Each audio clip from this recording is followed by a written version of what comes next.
位乡亲高早，欢迎收看今日10月19台记台早起新闻，我是柯幸珠。先开始来关心2005年亚太经济合作会议 APEC 领袖峰会，要伫南韩的庆州举办。咱台湾的领袖代表林信义，伊昨昏已经到位，伊嘛参加欢迎安倍的时，有特别勉励咱的外交人员，就爱加宣传台湾。也讲这几年，咱台湾伫 APEC 的能见度已经是愈来愈好。 第3遍代表台湾参加 APEC， 林信义离北到韩国，受到侨胞热烈的欢迎。这回伊甲伊的细汉查某囝林文山做伙去，在这边担任重要的责任。林信义伫咧暗面安尼讲：本来我想告诉总统说，我已经70多岁，快80岁了。但是我非常担心总统说90多岁都代表了，秘鲁那么远，你也没有问题。 韩国这么近，所以我就没有办法出口，就没有理由婉拒了。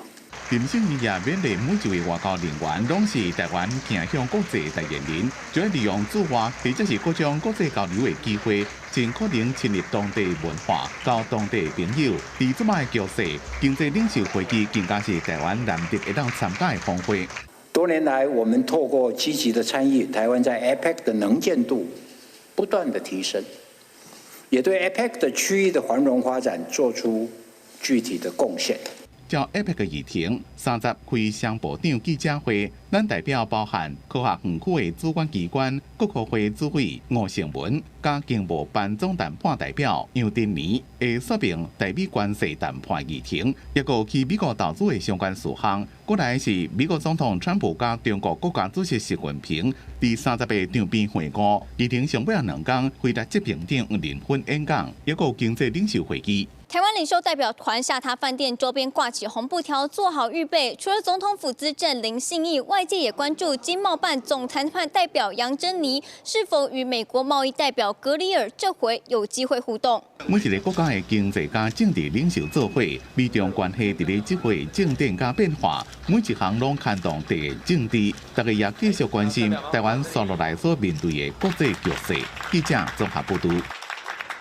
来关心台中乌车市场标出非洲猪只，可能是清销做无彻底，即马搁伫病毒现场有验出病毒的阳性反应，所以台中市府嘛透暝进行第2届消毒。啊那这件案件关键人物姓王的秀衣组，伊伫代志标出来了后，伊就出国去啊，即马也搁得甲联络。 另外呢，台中的油喷气化政策伫昨下晡佫宣布讲，要新增2大焚化炉要来斗烧。也那行政长杜英泰也讲，台中即马爱改进油喷的气化场地。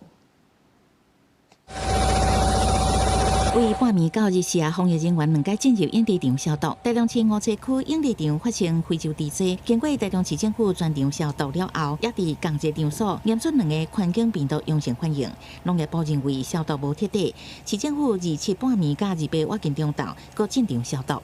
非洲猪瘟的对环境的抵抗力非常强，那所以我们去看环境里面，如果这样经过消毒，还有残存的病毒存在，那表示 清消做得不够彻底。针对营地场猪仔死几只，台中市政府为1日开始讲117只，佮讲是78只。农业局表示，操作是猪农并记伫讲的，加化这场资料核对了后才确认。但是13通报台中市动保处，猪仔无正常死亡时，放射杆菌핵膜试验专案关键人物姓王的兽医组心系新检药厂业务，市政府无愿意证实。不过已经伫代志发生了后出境，目前也搁伫联络。他出境的时间是在 我们这个公布那个阳性反应以后出境的。台中市环保局27下晡宣布，除了文山后里沙鹿无放射安排场提供市里的喷紧急气化处理以外，嘛开放业者送文山甲乌日焚化厂处理。行政长杜英泰28时点名台中应该全面改进喷的气化场地。现在所有厨余去化的场地，必须要全面、彻底、有效的完全改进，绝对不容许 对于环境再造成2次的伤害，尤其是台中，一定要做到全面有效的改进。如果没有办法透过原来收运的方式清运，则可以联系环保局清洁队协助收运之后，以肥料化或者是能源化的方式处理。台中市长罗秀燕2因为主持市政会议，无出席非洲地质记者会。市政府表示，下晡已经把一条完整报告给中央，提供后一阶段防疫政策做参考。公司新闻采访报道。台中市即马已经公布初步疫情的调查，也让误测低调的死猪仔数量有修改，改78只。也毋过呢，这含农业部所掌握去化这厂的通报数字是97只，对袂起来。风险局就指记讲，若上早死猪仔死亡的日子嘛，毋是10月初10。因是呼吁台中市政府就要赶紧来调查清楚，因为这会去影响到受影响的猪条，敢卖扩大可能。台中市政府公布一条，讲11营地协会通报动保处，讲这个案场死20只，怀疑是猪单独引起的。13猪农咨询兽医组研判是放射杆菌核膜肺炎，家己就囥药啊，隔天通报动保处，维持原诊断。动保处兽医回报无非洲猪只的标准镜头，伫治疗的时阵死亡率有降低，毋过20个出现3岁拍种的猪狗死去，则感觉代志严重。针对猪农讲法反起反倒，死亡几只嘛一直改，市政府表示已经送检调。如果有涉及是伪造文书，或者是恶意的部分哈，那这样的话呢，我们是会追究的哈，那也可能会有法律上的责任。电公司78只，按过农业部得到化这场数字测查至2其实是死97只，又搁出现侦查。防检署是怀疑电通报上早死亡日期是10月初10这个讲法，可能怀疑这个最早的死亡日期可能不是10月10号，因为这个涉及到是不是要扩大这个往前追的相关的人。车厂的相关的一个关联厂，误测猪场是300只，当时无正常死亡事件是9只爱通报。不过化这场资料显示，初10至2出现5解死亡，拢超过9只。动保处伫第4解无正常死亡了后，才决定要验。初步诊断也有是疑似这个放线杆菌胸膜肺炎，并不是说重大传染病，所以大概是以这个理由说没有通报。事后证明病毒是重大法定传染病，佫是真歹消灭的非洲猪只病毒。因为消毒了后，也佫伫拍种的猪狗猪条甲胎底的所在验出核酸阳性。防检署建议爱提高强度。如果可以做火焰消毒。然后再做完整的一个消毒，那可能可以提高它的安全度。市政府详细一条报告，28下晡3点59分送到防检署。农业部29举行专家会议，检视需要加强的所在。即马全国使用高强度消灭病毒。第2轮571场相对高风险的营地场，爱优先查访。若出现无正常死亡，爱随采检送验。公司新闻采访报道。台中误测饲猪场初期是因为猪仔死去了后，判断讲猪仔是去喂着放线杆菌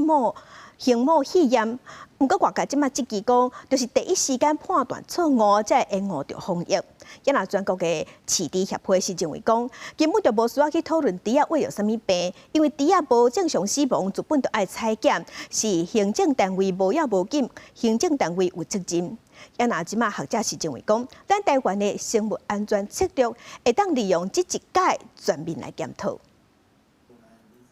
台中市府头一摆公布完整非洲猪只疫苗，其中细王兽医组初步判定异常死亡是放线杆菌核膜肺炎。动保处细罗兽医则是访视，因为猪仔流鼻血无放血现象，认为无非洲猪只典型症状，共款检判是放线杆菌核膜肺炎。有猝死、流鼻血等等的症状，而这样的一个症状，在当时呢，我们赖姓兽医是研判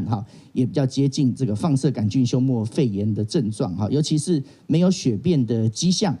所以呢，没有血便的迹象呢，就比较接近我们刚刚所提的胸膜肺炎，而不是非洲猪瘟也毋过，根据防检署资料，非洲猪只临床症状其中一项就是鼻影，也是直肠出血。放线杆菌核膜肺炎其中一项症状，随鼻影出现带血分泌物，症状类似，敢是互兽医第一时间误判。中华民国饲猪协会认为，台湾毋捌出现过非洲猪只，包括兽医猪农，拢真歹判断甲放线杆菌核膜肺炎症状有啥物无共。重点伫猪仔异常死亡，都爱随采检。不管你是不是非洲猪瘟，只要有异常，你就要上传到你们的动保处，早就该送检了，没送检这是不应该。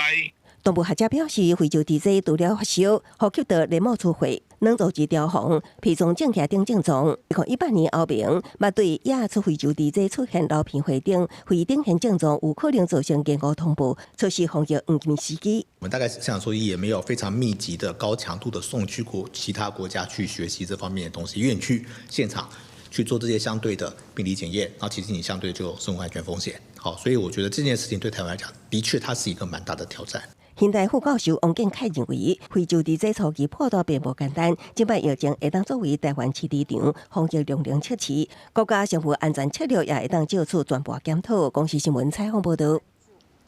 当再来关心天气，今仔日敢若基隆北海岸、宜兰大台北山区会落雨，也毋过呢雨水有较长好啊。咱来看温度。昨暗呢，华南云系已经渐渐离开台湾啊。今仔日咱的天气是受到东北季风的影响，所以伫这方面呢，基隆北海岸、宜兰大台北山区会搁落雨，也若桃园、花莲台东、恒春半岛、新竹、苗栗山区嘛有机会会落阵雨。也毋过整体来看，雨水已经比昨昏也搁较少啊。其他所在伫今仔日拢是侪云到好天的天气，也若过到了后，伫山区是爱细日西北风。温度的方面，伫桃园以北、宜兰规工拢是较凉的，大概是19度至25度。也若其他的所在早暗会感觉较凉，也毋过日时的是新竹、苗栗、花莲、台东，高温也是有26度至29度。啊，若台中以南会搁较热，有31度至32度。只不过讲早暗的温差真大，所以提醒乡亲着爱注意。受东北季风的影响，伫今仔日，基隆北海岸也有宜兰大台北山区也是会落雨。因为明仔拜四，东北季风会减弱，所以回温也毋过呢真紧。伫拜五的时，阁有一波新的东北季风会落南，到时呢北部的温度剩无20度。北部的雨擦擦地，爱到拜四东北季风减弱，天气才会转好。不过好天无够一天，拜五就阁有一波新的东北季风落南，到时全台各进入雨落袂停的天气形态。星期四可能是未来一周天气比较理想稳定的一天。星期五开始，又是另一波东北季风增强到下周初期，所以预估北部、东半部地区降雨的机会又升高了，甚至在周末到下周初期的中南部的山区，断断续续会有这样的情况。气象署指出，拜二、拜三这两天北部、东半部的温度在20度至25度之间，中南部26度至31度。爱到拜四东北季风减弱，全台才会恢复30度左右的好天。不过拜五另外一波东北季风落南，全台大降温，北部降到20度以下，敢若剩18度至19度。东南部和华东地区的低温也会来到21度至22度。下一波东北季风在星期五开始增强以后，低温可能在马祖啊、金门、中部以北、东北部东部的低温在19、20度左右。越南边的地方低温到21度、22度。另外，民众爱注意可能6级至8级的阵风，提起无代志，千万唔通挖近海边啊，才袂危险。记者陈宣林旭凯台北报道。继续来关心花莲崩山潭的危机，崩山湖危机，即马伫花莲堰口的崩山湖，长地乌天然坝要雨水流较紧的。啊，毋过呢，因为水头有在落雨，所以水坝涉出来水真济，施工单位已经先撤离。另外，伫马太安溪的崩山湖，对10月底甲打监测的结果，水位是无明显的变化。按算呢，即马会阁继续来乌。水一直往水尾冲，连头就拖沙也冲走。这是2月下到4点了后，堰口崩山湖关涉流的所在扩大，崩盘情况。崩山湖水位伫50分钟内降低9公分，施工团队甲机构紧急撤离到安全地区。为了解决堰口崩山湖问题，施工团队继续降乌坝梯，扩大引流。也毋过也较会受到中潮的影响，也毋过连日拍片也是有成效，因为大水会当通过大面，也就是通水大面已经扩大为20平方公尺。2公尺深、2公尺宽的那个河道，我们变成4公尺深、5公尺宽的河道。好，所以大概流量有变大。团队评估开挖佮扩大深造线引流测量有效，会继续推进另外一处马太安溪崩山湖溢流破坏了后，水位为10月到达无明显变化。山区虽然有落雨，也毋过无到黄色警戒带，预计明年4月底进前完成堤防复建工程。目前也针对土砂问题继续办理搜寻。我们到那个今年的年底预计会输100万方，明年的年初到汛期这一阶段，我们会输200万方，然后汛期到最后那个明年年底会再输300万方，所以总计累计至少可以输600万方。毛太安溪防山湖灾害发生了后，赈灾基金会也配合行政院办理募款甲赈灾，拢总募到13.9亿，也已经关口做先款会分3阶段进行，目前经拨付8.29亿，用伫第一阶段紧急维助甲工项支持，会以公开透明原则实际运用伫灾区灾民。公司新闻采访报道。世界乡亲，咱同齐来关心今仔日报纸的重点。咱先来看自由时报。台南大江国家公园边仔的鱼运，伫今年初有传出有做动的集团伫遐拿饲鱼、拿做毒，检调是伫今年6月份风台天的时，去掠到这个做毒的工厂，有测出毒品220公斤，嘛有掠到4个嫌犯。继续来看联合报，为着疏解病院急诊塞车的状况，假日急症中心11月初2要起行。医疗费用会比照诊所、地区病院部分负担650块，那加上挂号费，计算是比起医学中心挂急诊的还佫较俗。来看中国时报，美国总统川普和日本首相高市早苗昨昏伫东京举办峰会，因两个人有确认台海和平稳定的重要性。因若昨下晡，两个人佫做伙去看美军基地，做伙去哩美国的航空母舰敲诈华盛顿号。继续关心美国总统川普去访问日本，和日本首相高市早苗会谈。针对川普进前就捌讲过，伊认为讲日本的国防预算变伤少啊。因若高市早苗有表示讲，日本未来要来增加国防预算，增加到 GDP 的2%。因若两位领导人嘛伫日本签2份协议。挂美国国旗的运输机伫日本尤哥斯加的驻日美军基地核动力航母交伫华盛顿河顶悬降落，无偌久就看到美国总统川普甲日本首相高市早苗做伙出来。川普访问日本的第2天，甲日本首相高市早苗进行会谈。川普捌伫头一届总统任期真侪届来日本访问，甲前首相安倍晋三交情袂歹，做伙拍高尔夫球。即马是伊第2任期头一届来日本访问，会谈中佫定来讲到安倍。Shinzo Abe was a great friend of mine, and I was very saddened to see what happened. It was so shocking. 稍微高市早苗送一支安倍的高尔夫球锤，也有日本职业高尔夫球选手上山英树的签名球袋啊。尾也进行双边会谈，高市早苗表明会重振日本的强势外交，甲川普共创双方新黄金时代。同时，针对川普认为日本国防预算负担伤少，表示会增加国防预算到 GDP 的2%，希望争取美国理解日本加强国防能力的政策。那川普伊是承诺，若是日本有需要，美国一定会尽全力支持。I have always had a great love of Japan and a great respect of Japan, and I will say that this will be a relationship that will be stronger than ever before, and I look forward to working with you. Anything I can do to help Japan, we will be there. We are an ally at the strongest level. 虽然会场外记录有民众抗议，不过高市早苗伫会谈后，也是甲川普签订日美关键矿物的合作要点，甲美日同盟黄金时代的2份协议。其中矿物合作的协议是针对美国关键矿物甲稀土供应链的不足，一定180天内举行相关部长级会议。另外一份协议代表双方也搁伫协商关税，甲对美国的5500亿日票投资相关细节。伫短时间甲北韩绑票任职的日本家属会面了后，川普甲高市早苗去约古斯加的美军基地慰问鼓励驻日美军，互外界认定是表现美日同盟的威慑力，牵制中国伫印太地区一直增强的海军力量。公司新闻陈思彤编译。国际新闻来关心，巴西里约的警方日白时进行上大规模扫帮派行动，尾也是造成64个人死亡，内底包括4个警察。警匪发生冲突，伫大路巷仔一直听到枪声，将在警察进入里约北部贫民区阿莱芒加佩尼亚，有装甲车、直升机、12台铁路动的器材车。Tá tenso, tá muito tenso. Nunca passei assim por isso. Eu sou carioca, nascida e criada aqui no Rio. Muito medo e apreensivo porque não tem ônibus, estamos aqui no meio da rua, exposto a qualquer coisa, né? 这边行动部署大约2500位安全人员，执行250份逮捕令甲搜查令，目标是恶名昭彰的犯罪帮派红军团。冲突中有警察死亡，现场死伤惨重，死者拢被怀疑涉及贩毒。警方逮捕几60位嫌犯，现场也查到真侪枪甲毒品。 E estão fazendo a maior operação da história, 31 fuzis apreendidos, além de uma grande quantidade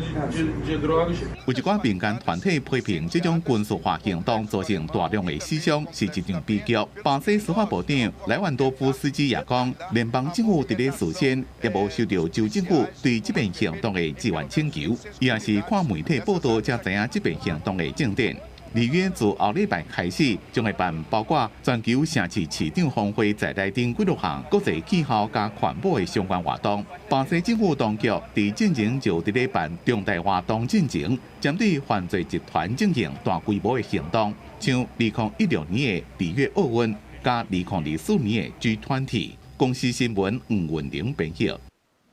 来关心最近有真侪对白罗斯飞入去立陶宛的空飘气球，这气球已经害立陶宛的首都惠灵机场几两届因为安尼关起来，所以即马立陶宛的政府就宣布，军方若是看到这飞入境的气球，拢爱甲拍落来，也要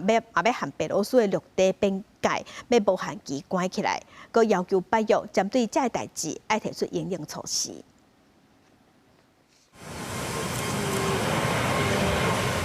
维尔纽斯机场伫立陶宛的位置偏向内陆，离白俄罗斯边界无到30公里。根据外电引用立陶宛官方消息，最近几下摆有大量的空飘气球为白俄进入立陶宛空袭，除了误入大量走私粉，也影响维尔纽斯机场的飞行安全。机场被迫暂时关起来，影响旅客人次少数千人，这是9万人。 过去也捌安尼暂时将边界关起来，也毋过状况无改善。立陶宛政府决定除了授权军方拍落气球，也无限期关掉陆地边界。Jau dabar pasiruošę esame sprendimą neribotai uždaryti sieną su Baltarusija ir su tik tam tikrom išimtim. Tai reiškia, kad diplomatinis paštas galės judėti, taip pat mūsų ir ES piliečiai galės iš Baltarusijos patekti pas mus, bet visas kitas judėjimas bus uždarytas.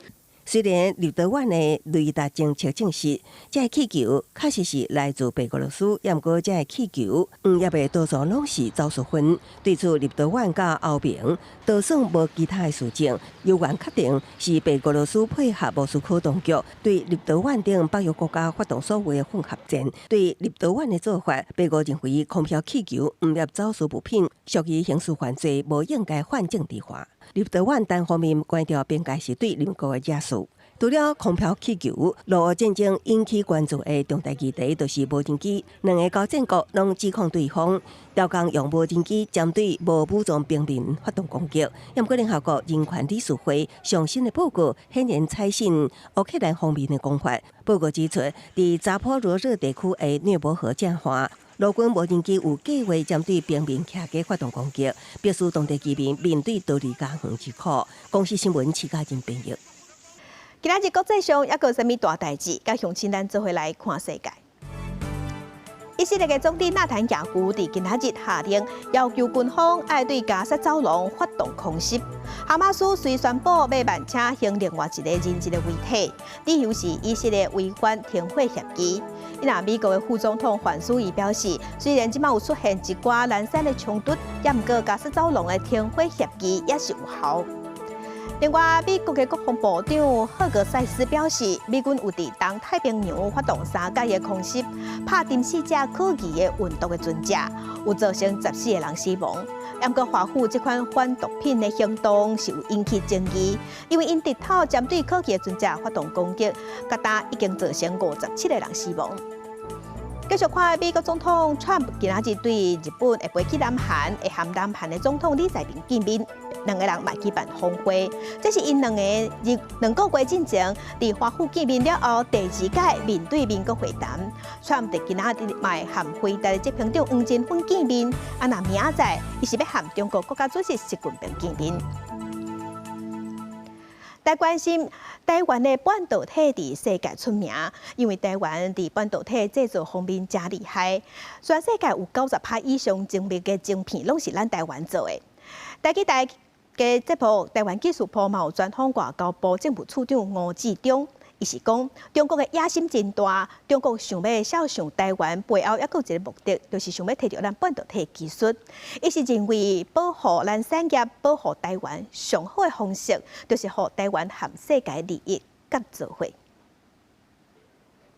伫咧国际政治上，捷克是台湾的民主友伴，两国对民间嘛有真多元的艺文交流。对欧洲政治研究的外交部政务处长吴志忠接受台积电专访的时，伊指出，二次世界大战以前的捷克是军事工业排名世界第5的强国，后来去互德国占领，大大增加德国的战力。吴志忠认为，中国侵略台湾的野心背后，嘛真效想台湾的半导体技术。咱台湾即摆经济嘛足强，工业能力足强的，咱佫有迄半导体世界第1的，所以我拢看到这点，所以就是讲袂使互中国安尼摕到台湾，尤其摕到台湾的咱的工业能力，咱的半导体制造的能力。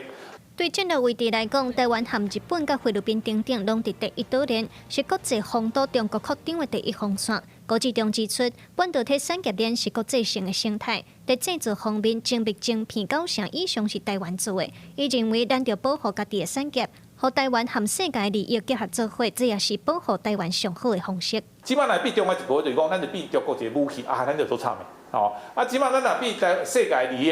世界就来遮保护。所以讲，咱即摆即个和世界利益合作伙，即个概念、即个政策、即个外交政策是最重要的。吴志忠表示，台湾毋但半导体厉害，以台湾的 GDP 来讲，咱是世界第20强的经济强国。台湾股市佫超过欧洲第2强的德国。吴志忠强调，台湾毋捌遮强过，咱是亚洲世界的民主典范，应当爱有自信，嘛着继续和世界民主友伴徛斗阵，互台湾的未来愈行愈知。记者综合报道。也那捷克呢，伫国际上是定定公开支持咱台湾的民主，嘛和咱台湾有举办真侪艺文的交流活动。政治大学的苏拉飞机系是全台湾头一个开捷克语相关课程的学系，而且已经连续6年举办捷克节伫政大活动。今年活动是以捷克第1任的总统哈维尔做主题。哈维尔伊是反共产主义的哲学家，伊嘛是戏剧的作家。这个展览内底有纪录片，佮有学术论坛，要互咱台湾更较侪人来了解捷克的民主政治。Vážená vládo, vážení hosté, rád bych byl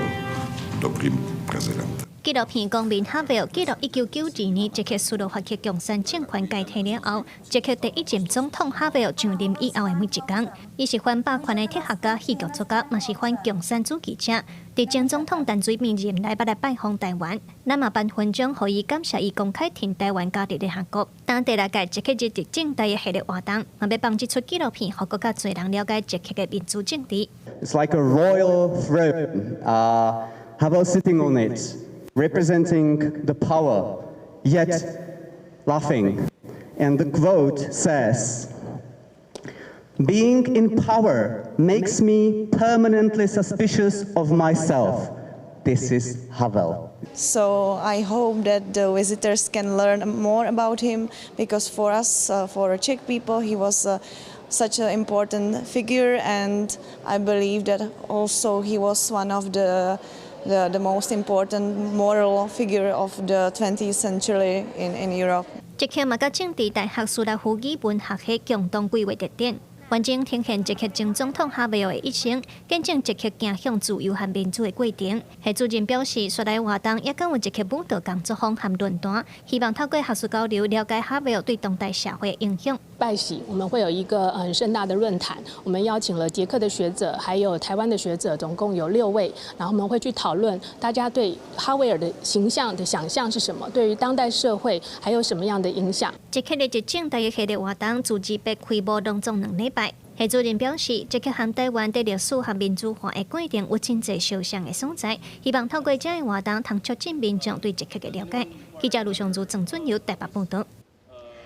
其他消息来关心，总统大清伫昨昏移去到嘉义，去视导601号的操演部队，了解咱国军战备的训练情形。总统嘛肯定咱国军无眠无日守护家园，强调国军是守护国家坚定的力量。我要代表全体国人，向国军士官兵同仁致上最诚挚的敬意感谢。各位在烈日风雨与长时间的训练中，都是坚守岗位，全力以赴，充分展现出坚毅不拔的战斗精神以及专业素养。赖总统强调，未来政府会继续支持国军，因为和平协议未有真正的和平，接受侵略者的主张，嘛无可能达到和平。只有坚定加强防卫、反侵略、投资国军，增加咱家己的国防实力，才是真正会当来保卫台海和平稳定的力量。继续关心政府要普发现金1万块，那台北市敢有要搁塌起哩？那台北市即马是讲，因为台北市的财政无遐尔乐观，所以无打算要搁塌起哩普发现金，这是引起议员的不满。市长蒋万安表示，因为财政局有去看台北市的财政，而且伫台北刷落来阁有真济重大建设需求。全民普发现金1万块伫要上路，11月初5开放线顶登记。国民党立委罗明才质询的时阵讲到，今年税收有可能阁超顶，甚至考虑变做常态性普发现金。行政院长杜荣泰嘛做出回应。那今年税收超增的话，今年或者明年要不要变成常态性的普发现金？还是要把整个财政结构让它有弹性，可以积极运用好。如果把它硬性规定一定做某一种用途，那等于是削弱了国家在这个时候的应变力。地方是不是加度普发现金嘛，一直互大家注意。不过台北市政府评估了后，认为台北市财政状况无理由乐观，未来财源有真大的无确定性，现阶段台北市无普发现金的条件。如果不能发现金，我们就以振兴台北市经济的名义，明年我们每个人发3000块钱的消费券，那这个总数呢是73亿。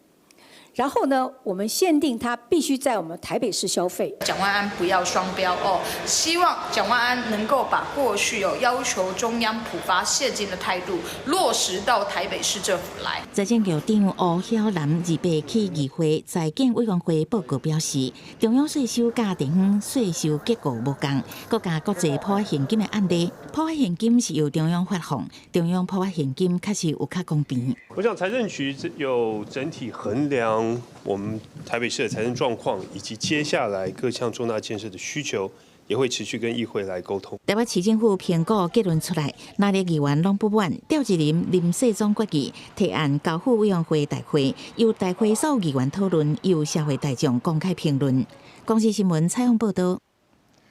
台北车头伫进前发生性侵案，是一个通缉犯趁外国女性游客食烧酒罪介性侵害，检方伫昨昏甲这个通缉犯起诉，具体求刑7年。虽然代志发生了后，相关单位有加强措施，也毋过即马学者和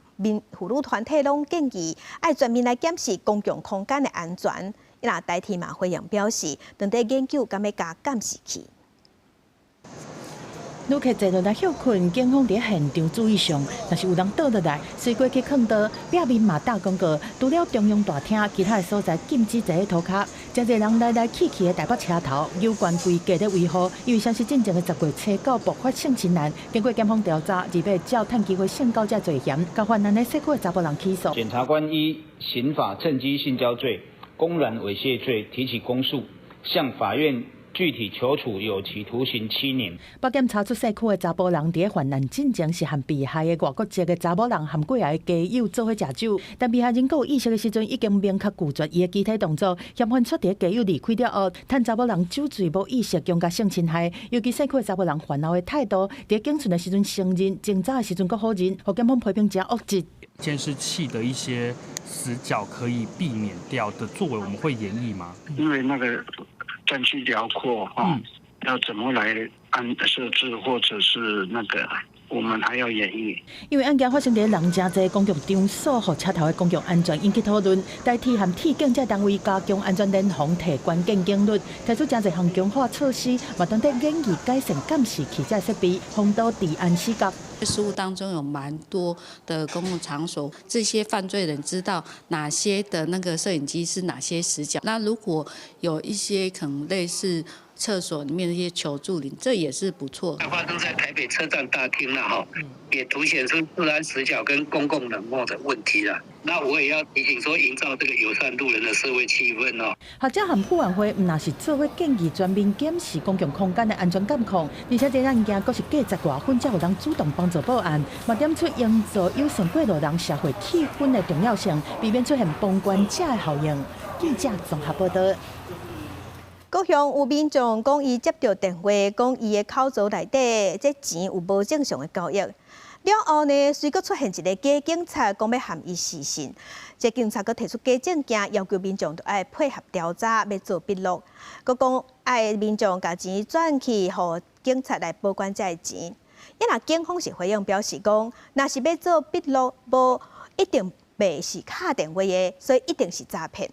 另外呢，阁有诈骗集团即马伫是面册顶头创一个宜兰的社会厝的假面册，来骗民众个人资料。也阁有财政部嘛发现，未少电子支付已经互诈骗集团入侵。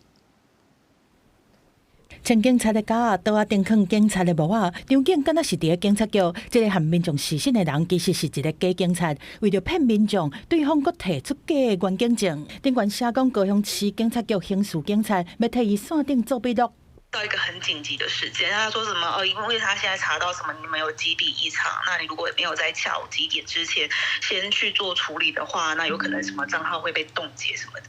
民众迄当阵人是伫个台中，一开始接到唔知是谁卡来的电话，讲是民众伫个高雄出现几笔无正常的交易，必须限时赶到高雄来做笔录。民众无法度去，结果假讲会当转接专人到做线顶笔录。当事人感觉奇怪，甲电话挂掉，确认这是诈骗。检警绝对不会主动来电要求转账、交付提款卡或提供账号密码，也不会透过视讯通话或者是视讯制作笔录的方式。有民众反映讲，这宜兰县社会处面册粉丝专页最近是出现另外一个旧名的小号，只是人数较少，原来是诈骗集团设的，想要借宣导来骗人点连结，来摕到个资也是信用卡的号码。只是今麦网络的诈骗这么多，恐惊好弱势是陷入更较深的困境。到社会处的网站呢，也做得一模一样，那会误导更多的弱势的家户踏入这个陷阱。财政部嘛，互诈骗集团继续真侪经电子支付的网页，使民众登入假网站输入个资，佮假用财政部的名义，寄这种港骗的钓鱼 email。治安专家提醒讲，要分辨假的也是真的，会当伫网页顶悬点选赖连结以外其他的连结也是选项，确认讲敢会当运作。若是完全无功能，也是无法度运作，都是假的网站。记者综合报道。生活报备啊，报互乡亲知，流感疫情已经连续3礼拜在下降。也毋过呢，最近东北季风落南，天气有愈来愈寒。疾管署嘛提醒，讲未来12月份的时，有可能佫出现一波新的流感冬季流行期，而且后一波会比这一届佫较严重。也若11月7日开始，政府已经开放第2阶段，50岁至64岁的民众会当去注免费的流感预防针，符合资格乡亲会当赶紧去注。隔当8个月，这波流感就可能脱离流行期。疾管署公布，顶礼拜国内类流感门诊急诊人数大约是11万人次，已经连续3礼拜下降，预估11月中脱离流行期。但是12月下旬会阁有一波新的流感流行期出现，而且可能会比这届更较严重。预估这一波秋季流感11月中旬退烧之后，可能在12月中下旬又会再起，所以在春节前后还是会有一波冬季流感，还是请民众要把握机会来先打好疫苗。根据疾管署的统计，虽然为着流感的人数减少，但是顶礼拜也是有增加38个流感并发重症，甲13个死亡个案，拢是以 H1N1 和 H3N2 为主，其中上细汉的个案，敢若9岁，无特殊的病史，发病到往生无到1个月时间。比较年轻的是这个9岁大的，在中部的南投出现了活动力下降语言不清的情形。那医师是研判说他可能是这个流感重症有并发的急性坏死性脑病变，治疗之后他的症状还是没有改善哦，他是在这个10月下旬还是不幸的过世。疾管署表示，目前公费流感预防射已经有396万人次完成注射，是去年同期的1.2倍。11月初1的开放第2阶段，提至50岁到64岁无高风险慢性病的成人会当准备去注啊。疾管署也表示，因为今年公费疫苗真侪人来注，所以暂时未开放全民会当注。若是无符合公费的对象，建议会当自费注射，提早互家己有保护力。记者查询林秀凯台北报道。为着要做好分级医疗，卫福部即马拍算要推出新措施，民众若是无转诊单啊，就去医学中心互医生看，要加收50成的部分负担的费用。上紧伫明年下半年要开始实施。那医界团体是呼吁讲，政府就要定好清楚、讲好清楚，啥物是轻症，这呢才会当减少乱象。有的人唔管大病小病，拢惯势去大病院来看医生，造成大病院定拢是人吵。为着落实分级医疗，卫福部健保署计划实施，民众若是无转诊单，直接走去医学中心看病，会加收50%的部分负担。希望民众小病去诊所看就好，莫走去大病院。在诊所先看过，如果在诊所 OK， 就不用再转大医院；在诊所不 OK， 再转大医院，这样我是觉得比较 OK 啊。如果我觉得这医院的医疗很好，我可能还是会选择去看，这要贵一点。举例来讲，目前若是无转诊单，走去医学中心看医生，除了挂号费150，搁要加上门诊的部分负担，差不多420，整体一摆看医生的费用差不多是570，唔免另外纳其他检验的医疗费用。但是未来新制上路了后，包括检测费和检查这医疗费用，大概人平均2400块左右，都需要纳一半，等于一摆整体看医生的费用，包括挂号费等等，都差不多要1200。轻症的操作定义，医改会喊了10年，至今到底在哪里？第二，应该要交代清楚个别总额实施的这个情况，尤其初级门诊照护率不减反增。依照健保法的规定呢，民众假如没有依照转诊，然后直接就到大医院来就诊者，那它的部分负担最高会以医疗费用的50%来计收。健保署强调讲，为了降低医学中心门诊收治轻症的患者人数的占比，会要求所有医学中心在明年顶半年降载，若是轻症的比例同款遐悬，上紧后半年会照健保法的规定，会收100医疗费用50%的部分负担，让医学中心专心照护急重大罕病的病人。记者综合报道。即阵是大鸟迁徙季节，今年观测到红豆莺、山后鸟这2种飞过恒春的大鸟数量超过50万只，这嘛创下30年来新高。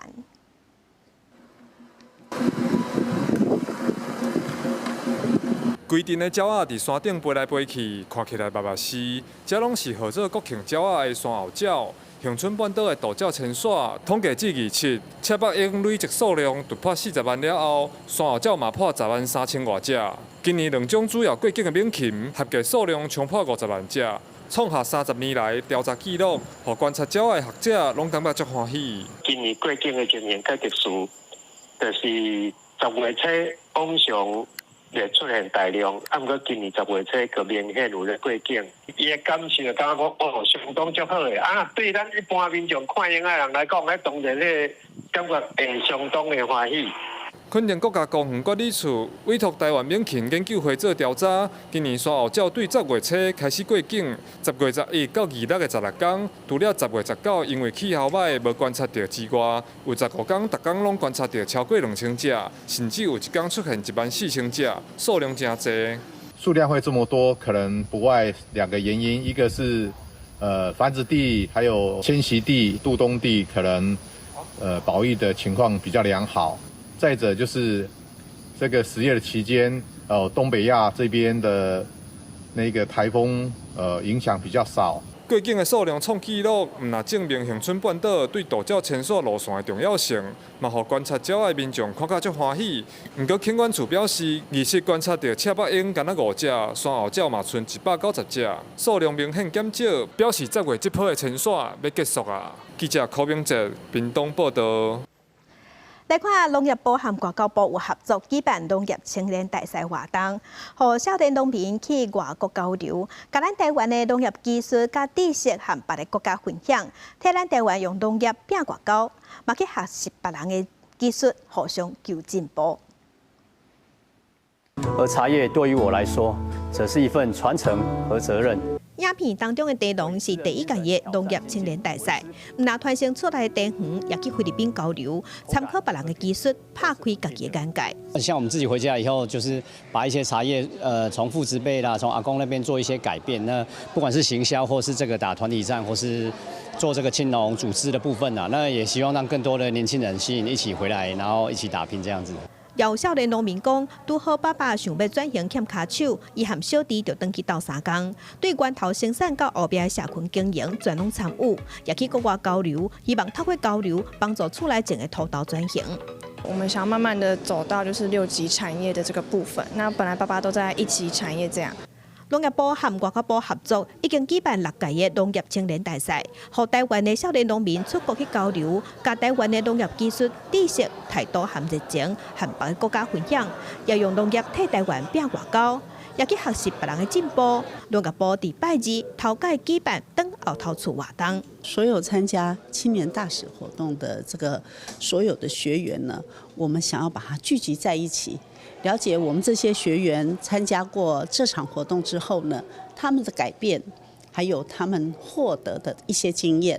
农业部表示，今年是头一届举办，未来逐年拢会继续办，也会建立群组，或者个农业青年大赛有一个交流的平台。记者陈心彤、王兴忠台北报道。来去家己的旧薰草厂见证地方的发展，已经转型做文创园区。家己市的文化局嘛伫遮举办展览，要互民众来了解种薰草的历史。因若古迹活化嘛，希望会当带动地方的观光。相片记录着分农的生活甲工课的过程。伫旧家己薰草厂要转型做区域设计中心进程，家己市文化局透过展览甲导览的活动，要互民众来了解家己较早种薰草的历史。利用这个展览机会，其实阮会规个走足侪位去找这个故事，去用这种拍片的形式，用展览的形式，希望咱会当后一代的朋友或者学生囡仔。会当更加了解咱家己的过去，很有趣。它也是台湾一部分的历史，只是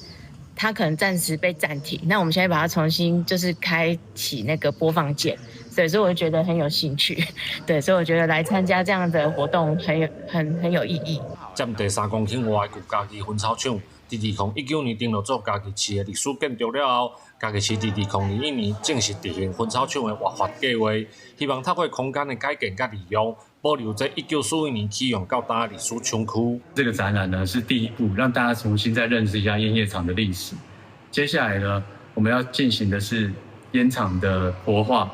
那活化之后，我们要让大家知道，我们会有属于自己的文创园区，我们会有自己的设计中心，我们会有自己的新的展演空间。感觉到比较安慰的是说，这个地方被保留下来，然后会继续的发展下去，而且对我们嘉义市未来应该有很大的贡献。举办展览的家己影市基地，就是较早薰草厂的礼堂。文化局表示，刷来对其他的建筑物开始进行评估甲修复，希望活化转型的旧薰草厂，唔但当提升地方文创产业的发展，嘛带动城区的经济建设。记者林慧婷家己报道。天气报道再来关心各地头的温度。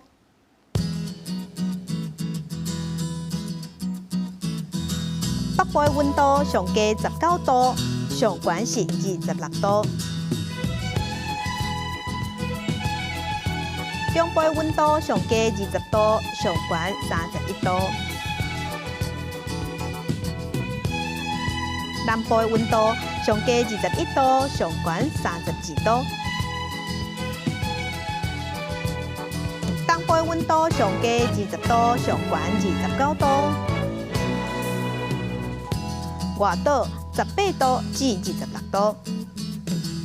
感谢乡亲收看，祝亲平安顺心，明仔早起9点，咱再会。